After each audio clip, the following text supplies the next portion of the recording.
CM Revanth Reddy మాట్లాడుతున్నారు. ఇప్పుడు ఆ లైవ్ చూద్దాం.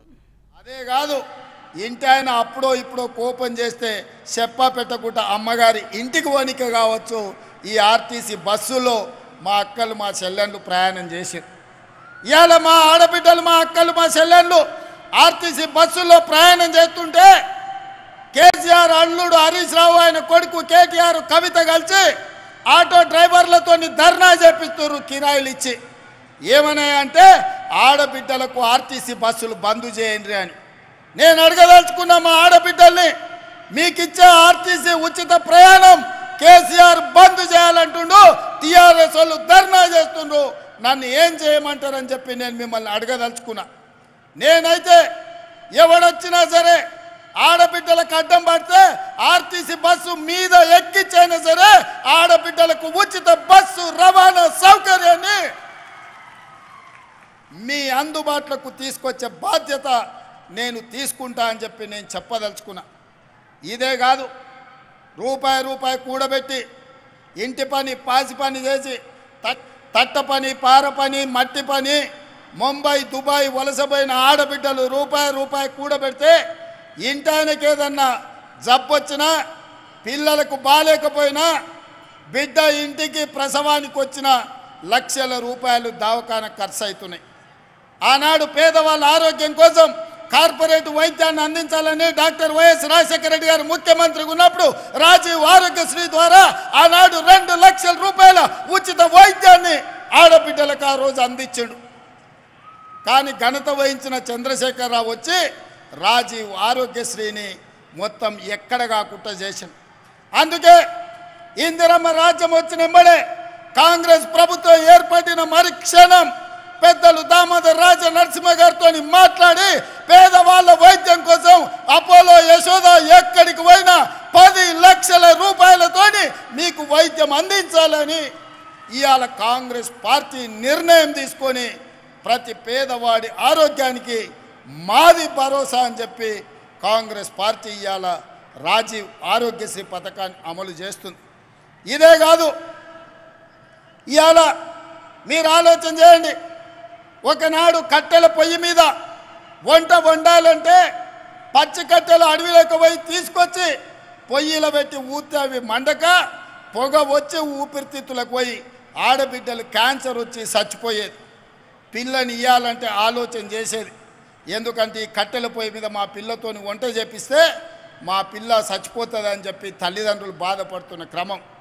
ఆయల్లో సోనియమ్మ ఆలోచన చేసింది, ఆడబిడ్డల కన్నీళ్లు తూడవాలంటే కట్టెల పొయ్యిని అటకెక్కించాలి, గ్యాస్ పొయ్యి సిలిండర్ ఇవ్వాలని దీపం పథకం ద్వారా ఆయల్ల ఆడబిడ్డలకు గ్యాస్ పొయ్యి సిలిండర్ ఇచ్చి 400 రూపాయలకే ఆనాడు సోనియమ్మ మీకు సిలిండర్ ఇచ్చింది. కానీ సోనియమ్మ రాజ్యం పోయినాక కేసీఆర్ నరేంద్ర మోడీ వచ్చి 400 రూపాయల సిలిండర్ను 1200 రూపాయలు చేసి ఆడబిడ్డల సొమ్ము దోసుకొని కేసీఆర్ నరేంద్ర మోడీ ఆడబిడ్డల సొమ్ము అంతా కొల్లగొట్టే ప్రయత్నం చేశారు. మళ్ళా గ్యాస్ పొయ్యి సిలిండర్ అటకెక్కి కట్టెల పొయ్యి మీద వండుకునే పరిస్థితి వచ్చింది. అందుకే ఆలోచన చేసి సోనియమ్మ నాకు చెప్పింది, ఆడబిడ్డల కన్నీళ్లు తూడవాలంటే గ్యాస్ పొయ్యి సిలిండరు 500 రూపాయలకే ఇవ్వాలి అని చెప్తే పెద్దలు ఉత్తమ్ కుమార్ రెడ్డి గారితో మాట్లాడి సివిల్ సప్లైస్ అధికారులతో మాట్లాడి ఇవాళ ప్రతి ఆడబిడ్డకు 500 రూపాయలకే సిలిండర్ ఇస్తున్నాము అని అంటే ఇది ఆడబిడ్డల కోసమే ప్రత్యేకంగా తీసుకొచ్చిన పథకం అని చెప్పి నేను ఈ సందర్భంగా తెలియజేయదలుచుకున్నా. అదేవిధంగా అక్కలారా ఆలోచన చేయండి, ఇంటి కరెంటు బిల్లు కట్టేది ఆడబిడ్డనే. నెల వస్తుందంటేనే బిల్లు కట్టడానికే పైసలు తీసి పెట్టాలి, పాలకు పైసలు తీసి పెట్టాలి, పిల్లగాని చదువులకు పైసలు తీసి పెట్టాలి, చిట్టి పైసలకి ఇన్ని పైసలు తీసి పెట్టాలి. ఇన్ని తీసినాక తినడానికి కూడా ఏం మిగిలిన పరిస్థితి మా అక్కలకు. అందుకే మేము పాదయాత్ర చేసినప్పుడు బట్టిగా ఆదిలాబాద్ నుంచి ఖమ్మం నడిచినప్పుడు నేను వివిధ నియోజకవర్గాలలో పాదయాత్ర చేస్తున్నప్పుడు పేదవాళ్ళు వచ్చి అడిగినారు, అన్న భూమి ఉన్నోళ్ళకు ఉచిత కరెంట్ ఇస్తున్నావు, భూమి లేని పేదోళ్లకు మాకేమిస్తామని. మా ఇంటి కరెంటు బిల్లు కట్టలేకపోతున్నాం అన్నారు. ఆలోచన చేసి అందుకే గృహలక్ష్మి ద్వారా మీ ఇళ్లలో 200 యూనిట్ల వరకు మీ ఇంటికి ఉచిత కరెంటు ఇచ్చి 0 బిల్లు ద్వారా మిమ్మల్ని ఆదుకోవాలని ఆ పథకాన్ని కూడా బట్టి విక్రమార్క గారు విద్యుత్ శాఖ మంత్రిగా ఇవాళ ఆ పథకాన్ని కూడా అమలు చేయడం జరిగింది. ఇది కూడా ఆడబిడ్డల్ని ఆదుకోవడానికి తీసుకొచ్చిన పథకం. అదేవిధంగా పెద్దలు పొంగులేటి శ్రీనివాసరెడ్డి గారు వాస్తవంగా ఇందిరమ్మ ఇల్లు ఎన్నికల తర్వాత చూద్దాం అనుకున్నాం. ఎందుకంటే కేసీఆర్ 7 లక్షల కోట్ల రూపాయల అప్పు నా నెత్తి మీద మోపిపోయిండు. సంసారం దివాలా దీపించిండు, తాగుబోతుల సంసారం చేసిండు, ఎక్కడేమున్నదో తెలియదు, సంసారం చిల్లం పొల్లం చేసిండు, ఏందుందో తెలియదు. సంసారానికి వచ్చేటప్పటికే ఆగం ఉన్నది. ఇప్పట్లో ఏమి చేయలేననుకున్నా, కానీ అన్ని చక్కదిద్ది చిక్కుముళ్ళిప్పి ఒకటి తర్వాత ఒకటి పరిష్కరించుకుంటూ మీకు ఆర్టీసీ బస్సు ఉచితంగా ప్రయాణం, రాజీవ్ ఆరోగ్యశ్రీ 500 రూపాయలకే సిలిండర్, 200 యూనిట్ల ఉచిత విద్యుత్ ఇవ్వడమే కాకుండా మిత్రుడు పొంగులేటి శ్రీనివాసరెడ్డి గారు పట్టుబట్టి ఎన్నికల కంటే ముందే పేదవాళ్లకు ఇందిరమ్మ ఇల్లు ఇవ్వాలి, నేనే కార్యక్రమాన్ని పెడతా అని చెప్పి భద్రాచలంలో రామచంద్రుడు ఆశీర్వాదంతో మనం మొన్ననే ఇవాళ ఇందిరమ్మ ఇల్లు ప్రతి పేదవాడికి ఇందిరమ్మ ఇల్లు ఇవ్వడం ద్వారా 5 లక్షల రూపాయలు ఇచ్చి మీరు ఇల్లు కట్టుకునేటట్టు, మీరు ఆత్మగౌరవంతో బ్రతికేటట్టు, మీ కుటుంబ గౌరవాన్ని మీరు నిలబెట్టుకునేటట్టు ఇవాళ 4.5 లక్షల ఇల్లు 22,500 కోట్లతోటి ఇవాళ ఒక గొప్ప కార్యక్రమాన్ని తీసుకొని పేదవాళ్లకు ఇండ్లు ఇవ్వాలన్న పథకం తీసుకున్నాం. ఆయనలో ఏం చెప్పిండు కేసీఆర్, డబ్బా ఇల్లు వద్దు, డబల్ బెడ్రూమ్ ఇల్లు ముద్దు అన్నాడు. ప్రతి పేదవాడికి కొడుకు కోడలు ఉంటే ఆడుంటారు, పండుగ పూట అల్లుడు బిడ్డ వస్తే ఆడవంటారు, కోడి పిల్లను మేక పిల్లను ఉంటే ఆడగట్టేస్తారు. మీకు అందరికీ డబల్ బెడ్రూమ్ ఇల్లు ఇస్తాను కేసీఆర్ 10 ఏళ్ళు ఆశ చూపించాడు. నేను అడుగుతున్న మా ఆడబిడ్డల్ని, మీకెవరికైనా డబల్ బెడ్రూమ్ ఇల్లు వచ్చిందా? ఎవరికైనా మీకు డబల్ బెడ్రూమ్ ఇల్లు వచ్చిందా? ఈడున్న మా ఆడబిడ్డలకు వచ్చిందా? అబద్ధాలు చెప్పి 10 ఏళ్ళు ఆడబిడ్డల్ని మోసం చేసి మళ్ళీ మోసం చేద్దామనుకుంటే డబల్ బెడ్రూమ్ ఇల్లు ఇయ్యవా బిడ్డ, నీ లగ్గం చేస్తామని చెప్పి బండకేసి కొట్టిరు కేసీఆర్. అందుకే ఇవాళ పేదవాళ్లకు ఇందిరమ్మ ఇల్లు 5 లక్షల రూపాయలు ఇవ్వడం ద్వారా మీరు కట్టుకోనికే ఇవాళ ఇందిరమ్మ ఇల్లు ఇచ్చినాం. ఇది పేదవాళ్ళ కోసం చేసిన పని కాదా? అదేవిధంగా ఇవాళ మా పెద్దలు బట్టి విక్రమార్క గారు ఆనాడు మహాలక్ష్మి గ్రూపులను లక్షాధికారులను చేస్తాం ఆడబిడ్డలను అన్నారు. వైఎస్ రాజశేఖర రెడ్డి గారు ఉన్నప్పుడు ఇవాళ మా మిత్రుల సహకారంతో ఇంత ఉందే పెద్దలు చిన్నారెడ్డి గారు చెప్పారు 63 లక్షల సంఘం సభ్యులు ఉన్నారు. నేను ఒక్కటే మాట్లాడుతున్నా మా అక్కల్ని, 63 లక్షలు కాదు, 1 కోటి మంది మహిళా సభ్యులు మన సంఘాలలో చేరాలి. 1 కోటి మంది చేరండి, 1 కోటి మందిని ఒక్కొక్కరిని కోటీశ్వరులను చేసే బాధ్యత నేను తీసుకుంటా. 1 కోటి మందిని కోటీశ్వరులను చేస్తే తెలంగాణ బంగారు తెలంగాణ అవుతుంది, తెలంగాణ అభివృద్ధి చెందిన తెలంగాణ అవుతుంది, తెలంగాణ ధనిక తెలంగాణ అవుతుంది. ప్రతి ఆడబిడ్డ కోటీశ్వరాలు అయినప్పుడు పిల్లల్ని డాక్టర్లు, లాయర్లు, ఐఏఎస్లు, ఐపీఎస్లుగా చదివిపించుకుంటారు, ఆత్మగౌరవంతో కుటుంబాన్ని నడిపిస్తారు. అదే ఇంటి ఆయన చేతిలో నగదు ఉంటే సాయంత్రం తీసుకొని పోయి బెల్ట్ షాపులు ఇస్తాడు. అవునా? అదే కదక్క. అందుకే మా ఆడబిడ్డల్ని కోటీశ్వరులను చేయాలన్న ఆలోచనతోటి ఈరోజు మా అధికారులను, మా శాంతాకుమారి గారిని, చీఫ్ సెక్రటరీ గారిని, మా సందీప్ సుల్తానియాని, అదేవిధంగా అనిత రామచంద్రన్ గారిని, మా సీతక్కను, మా సురేఖక్కను అందరికీ నేను చెప్పిన, ఏది ఏమైనా పరేడ్ గ్రౌండ్లో 1,00,000 మంది ఆడబిడ్డలతో సమావేశాన్ని ఏర్పాటు చేయండి అని 48 గంటల ముందల చెప్తే 48 గంటల్లో 1,00,000 మంది ఆడబిడ్డలు పరేడ్ గ్రౌండ్లో కదం దొక్కి మహిళా శక్తిని ఇవాళ నిరూపించారు. మీ మీద నాకు సంపూర్ణమైన విశ్వాసం, నమ్మకం కలిగింది. మీరు అనుకుంటే సాధించలేనిది ఏమీ లేదు. ఇవాళ నేను మీ స్టాళ్ళు చూసినా, మీ నైపుణ్యం చూసినా, మీ కష్టం చూసినా, మీ మార్కెటింగ్ చూసినా, మీ ఆడబిడ్డలందరితోని, సంఘాలతోని, సభ్యులతో నేను మాట్లాడినా.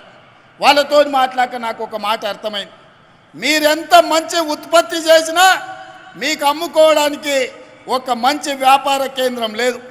ఇవాళ రేపు బట్టలు షాపింగ్ మాల్స్ వాళ్ళు చెన్నై మాలు ఆ మాలు ఈ మాల్ అని పెద్ద పెద్ద లైట్లు పెట్టి వాళ్ళు అమ్ముకుంటారు. కానీ మా ఆడబిడ్డలు అమ్మాలంటే ఎక్కడ ఏమీ లేదు. అందుకే ఈ వేదిక మీద నుంచి మా అధికారులకు ఆదేశాలు ఇస్తున్నా, రాబోయే నెల రోజుల్లో శిల్పారామం పక్కన మా ఆడబిడ్డలు ఉత్పత్తి చేసిన ప్రోడక్ట్స్ అమ్ముకోవడానికి 100 షాపులు మీకు పెట్టించి మీ ఉత్పత్తులు రాష్ట్రం కాదు, జాతీయం కాదు, అంతర్జాతీయ స్థాయిలో మీ ఉత్పత్తులు అన్నీ అమ్ముకునే విధంగా మీకు స్టాళ్ళు ఏర్పాటు చేపించే బాధ్యత, దానికి అవసరమైన ఏర్పాట్లు చేసే బాధ్యత నేను తీసుకుంటా. నెల రోజులు తిరిగే లోపల శిల్పారామం పక్కన మా మహాలక్ష్మి గ్రూప్లకు స్టాళ్ళు ఉంటాయి. మీరు ఏమేమి తయారు చేస్తారో అవన్నీ అక్కడ టాటాలు బిర్లాలతోని అదాని అంబానీలతోని మా ఆడబిడ్డలు పోటీ పడే విధంగా మీరు తయారు చేసిన వాటిని అక్కడ అమ్ముకునే విధంగా మీకు చట్టబద్ధత కల్పించి మీకు న్యాయం చేసే విధంగా పూర్తి స్థాయిలో వ్యవస్థను ఏర్పాటు చేసే బాధ్యత నేను తీసుకుంటా. ఇవాళ నేను మీకు మాట ఇవ్వదలుచుకున్నా, 1 కోటి మందిని 5 ఏళ్ళు తిరిగే లోపల 1 కోటి మంది ఆడబిడ్డల్ని కోటీశ్వరులను చేసే బాధ్యత కాంగ్రెస్ పార్టీ ఇందిరమ్మ రాజ్యం తీసుకుంటుంది. మరి ఇవాళ కేసీఆర్, కేటీఆర్, హరీష్ రావు, కవితమ్మ అంటారు రేవంత్ రెడ్డిని ఓడగొట్టాలి, కాంగ్రెస్ను పడగొట్టాలి. నేను అడగదలుచుకున్న మా అక్కల్ని, ఏం పాపం చేసిన అక్క? నేను ఎవరిదాన్ని ఆస్తి గుంజుకున్నానా? ఎవరన్నా తల్లెలు ఏమన్నా పెట్టుకుంటే నేను గుజ్జుక తిన్నానా? పోని వాళ్ళ ఏమన్నా ఫామ్ హౌస్ నేను ఏమన్నా గుట్ట భూమి అడిగినా? లేకపోతే వాళ్ళు దోసుకున్న సొమ్ములు ఏమన్నా వాటా అడిగినా? ఆయనకున్న జన్వాడలు ఉన్న ఫామ్ హౌస్లు ఏమన్నా 2 రూమ్లు ఏమని అడిగినా? నేను ఏం చేసినా? ఆడబిడ్డల్ని బలోపేతం చేద్దామని చూసిన.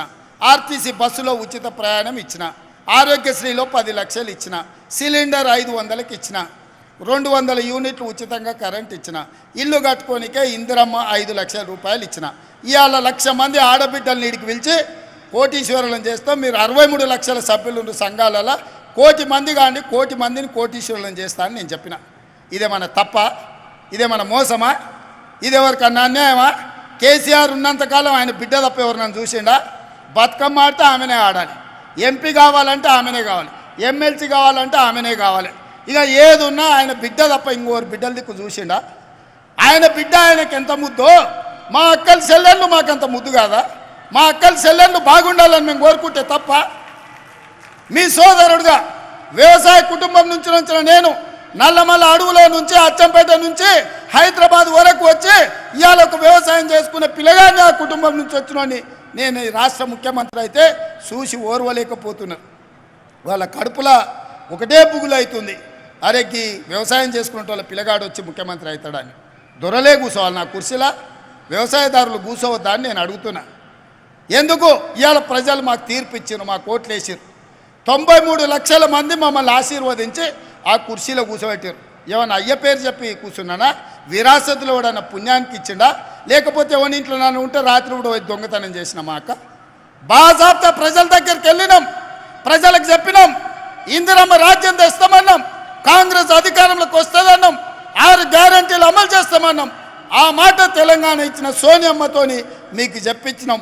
సోనియమ్మ మీద నమ్మకంతోని, కాంగ్రెస్ మీద భరోసాతోని ఇవాళ ఈ ప్రభుత్వాన్ని ఏర్పాటు చేసిండ్రు. మీరందరూ మీరు వేసిన ప్రభుత్వాన్ని, మీరు గెలిపించిన కాంగ్రెస్ను ఇవాళ పడగొడతామని చెప్పి ఫామ్ హౌస్లో చిందులు వేస్తున్నారు. నేను అడుగుతున్న అక్కలారా, చూసుకుంటూ ఊరుకుందామా? లేకపోతే సలాకి ఎర్ర గాల్చి పిర్రల మీద వాతలు పెడదామా? మీరు ఒక్కసారి చెప్పండి.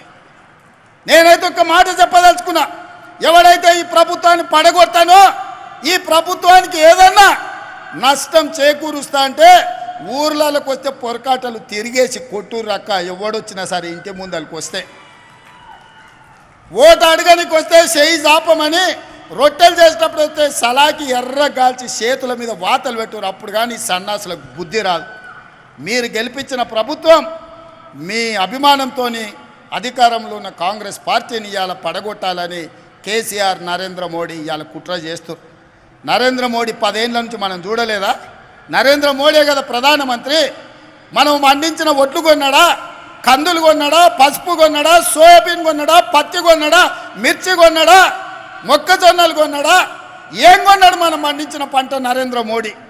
ఏం కొనకపోను రైతు వ్యతిరేక నల్ల చట్టాలు తెలిసి అదాని అంబానీలకు, అమెజాన్లకు దేశాన్ని 70 కోట్ల రైతులను తాకట్టు పెడుతుంటే లక్షలాది మంది రైతులు ఢిల్లీలో ధర్నా చేస్తే తుపాకీ తూటాలతో కాల్చి చంపినాడు నరేంద్ర మోడీ. ఇవాళ మన ప్రభుత్వాన్ని వడగొడతా అంటుండు, మన రైతులను ఆదుకున్నాడా? ఒక్కసారి ఆలోచన చేయండి. ఇవాళ సందెట్ల సడేమియలాక బీజేపీ ఒకటి బయలుదేరాడు మాకోసారి ఈయనని. ఏందా మీకోసారి ఇయ్యనికే? 10 ఏళ్ళు మీ నరేంద్ర మోడీ ప్రధానమంత్రి కాదా? 10 ఏళ్ళు ఏం పొడిచిండ్రు మీరు? రైతు ఆదాయం రెండింతలు చేస్తా అన్నారు, ఉన్న దివాలా తీపించిన ఇవాళ రైతులు చచ్చిపోతున్నారు. పేద ప్రతి వాడికి 2022 వరకు అందరికి ఇండ్లు ఇస్తున్నారు. ఇవాళ ఇండ్లు లేక గుడిసెలలో బతుకుతున్నారు. ఇవాళ ప్రతి పేదవాడి ఖాతాల స్విస్ బ్యాంకులో ఉన్న లక్షల కోట్ల రూపాయలు తెచ్చి 15 లక్షల రూపాయలు ప్రతి పేదవాడి ఖాతా వేస్తా అన్నాడు. సిల్లి గవర్నర్ని వేసిండా? ఏ మాట చెప్పి ఏ మాట నిలబెట్టుకున్నాడు నరేంద్ర మోడీ? సంవత్సరానికి 2 కోట్ల ఉద్యోగాలు ఇస్తా అన్నాడు.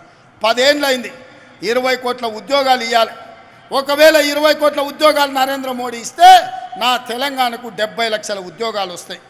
30 లక్షల మంది నిరుద్యోగ యువకులు నమోదు చేయించుకొని రోడ్ల మీద తిరుగుతున్నారు. ఒక్కనికన్నా ఉద్యోగం ఇచ్చిండా నరేంద్ర మోడీ? ఇవాళ అమిత్ షా వచ్చిండట. ఏం చేస్తావా తెలంగాణను? దోపిడీ చేస్తావా?